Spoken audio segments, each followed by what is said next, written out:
There are actually a number of fancy kicks that really do work. I just showed you a few of them, but today we're talking about 5 kicks that don't usually work and that are probably not worth your time to train.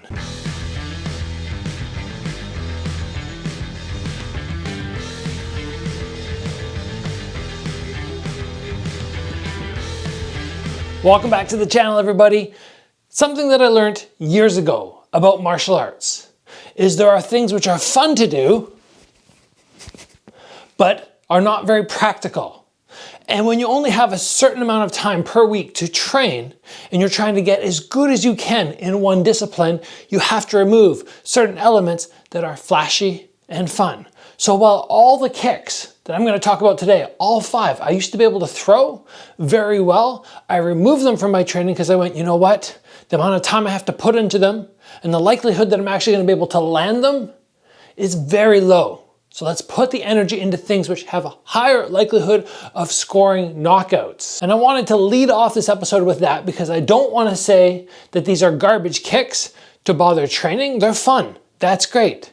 And of course, there's going to be the fluke time where 1 out of a million people who throw these kicks actually land them in a real fight, but that's not to say that they're effective. So let's jump in to kick number 1, which in my opinion is not worth training if you want to compete at a high level in a fight sport that's full contact. And we are talking about the Jean-Claude Van Damme kick, where he jumps in the air and he scissors out wide. They call it a helicopter kick. And many things that I look up on the internet. I was so fascinated by this kick back in the 90s, early 2000s, that I went and I trained it over and over and over to the point where I could do 2 or 3 of these in a row. It'd be like I'm going kind of like this, like 1, 2, 3, except this foot's up in the air, jumping out. And I could do that.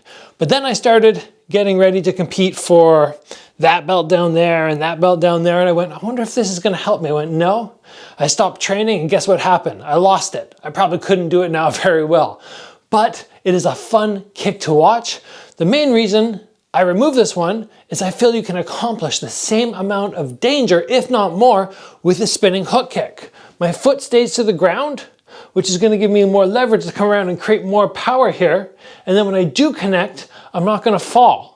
I'm going to go right through the person and back to where I started, right in my fighting stance, as opposed to potentially ending up on the floor. But for anybody out there who can do this kick, congratulations. It is very hard to learn to jump, split, and land again. Kick number 2 is a jumping side kick. I don't have much height here to work with, much running room, but this is a kick which is just so renowned in the martial arts world. I teach it to my kids program. I have them run across the room, jump over a stack of pads, throw the flying side kick into me, and knock me backwards.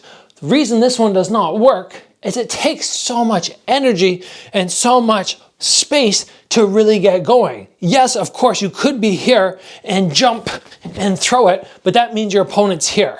And by the time you come up in the air, only a very mediocre opponent is still going to be there. They're going to move. The only person I think I've ever seen slightly execute this and land it somewhat in an actual high-level fight is Raymond Daniels, and the guy is just a wizard when it comes to kicks. We should not compare ourselves to him and think we can do what he can do. Kick number 3, and this is going to burst a bubble on a couple people here who love their axe kicks, but axe kicks to me are not super effective. Now, yes, there's an argument for Andy Hoog successfully using them in K1, but my brother and I were very good at these back in the day when we were back, starting our amateur career in about 2006. And I remember one time watching my brother and he shot the leg way up, whoop, boom, and he brought the heel right down on the guy's head.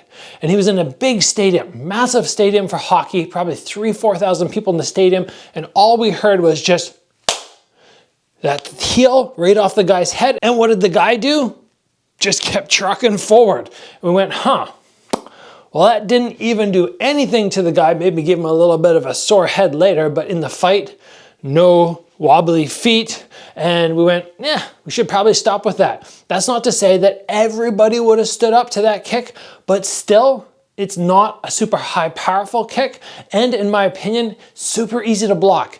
Every time somebody throws it at me in sparring, all I do is go like that. It's not a high block, per se, but I just take my arm, I just throw it up and I step in. The step in is the key because you move from having the heel land on your head to having the upper calf. And then you can just push them backwards and knock them over. So this has been removed from my arsenal unless I'm goofing around in a fight because it's just not effective enough. Kick number 4, gonna hurt the traditional karate guys out there, crescent kicks. Whether they're this way or even this way, I don't like them. I've never been a fan. There's not enough body rotation in these kicks, right? You lift up, you come across, and your body's still square. There's a reason round kicks work, and it's because the whole body engages. There is definitely an argument out there that a few people who are big, who have a lot of power, can get this across, but again, I have seen it so rarely, and I don't think that it's a kick you need to bother with, just because if the UFC fighters are not using it, there's a good chance you don't need to be using it. Glory fighters aren't using it. You probably don't need to use it. So sure, some people will have success, but most people are gonna be wasting your time using this kick, which in my opinion is just far too weak. And the 5th and final kick, which we are talking about today, is going to be a tornado kick. I know many people want to do this kick, and there's going to be a highlight out there where you can go, yeah, it works. Well, absolutely, it does work.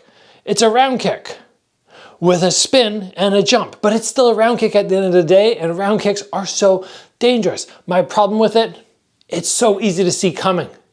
The only way this kick is going to work is if somebody full on freezes.